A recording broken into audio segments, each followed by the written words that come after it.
Let's have a session on public limited companies. So a public limited company is a company that commonly offers its shares to the general public via the stock exchange. And the key features of a public limited company is, number one, is that it's often abbreviated to PLC in the UK, public limited company, PLC.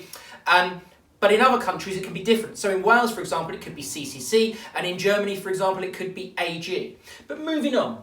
A public limited company is a type of limited company, and therefore it will have limited liability. That's its shareholders will benefit from limited liability. Number three is that it must raise a minimum of £50,000 worth of capital. And finally, it should have a minimum of 2 directors and 1 company secretary.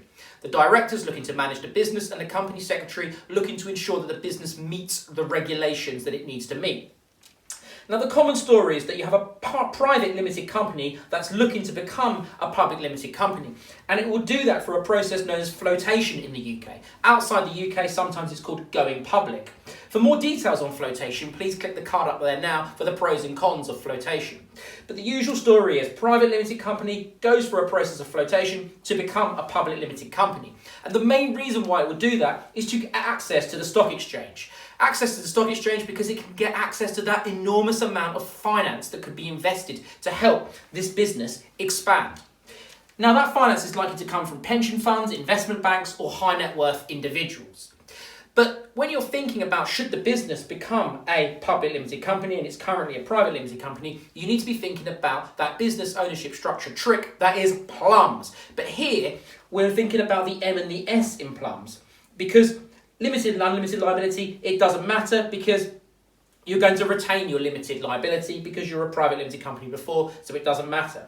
And the profits and how they're distributed, well, that all depends on if you can get the finance. So you need to focus here on the M and the S. The S is the pro, sources of finance. So sources of finance, well, becoming a public limited company, you get access to that enormous amount of finance, and that's a good thing for you to be able to expand your business.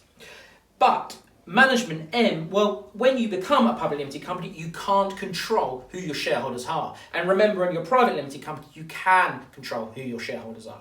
So that's the con there, the real big con. But I hope that helps with public limited companies. Please check out that flotation video, and I'll see you at the next sesh.